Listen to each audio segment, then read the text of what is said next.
নবীর একটা আদর্শের কারণে জান্নাতে যাবে। সিরত মানি আদর্শ। আর এটা আমরা কদমে কদমে মুহতাজ।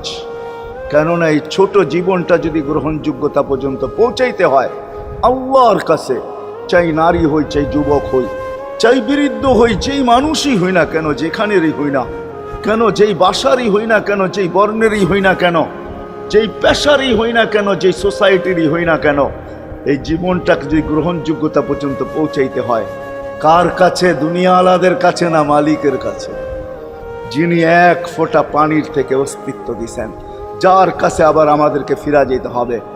পালানের কোনো সুযোগ নাই। এই জন্যই কোরআন আমাদেরকে বোঝায় আইনাল মাফার। আল্লাহ বলতেছে কোথায় ভাগবে তুমি, বলো কোথায় ভাগবে? কবির কথাই সত্য, যদিও নাকি পালাও তুমি আকাশেতে লাগিয়ে সিঁড়ি, সিঁড়ি লাগাও যদি আকাশ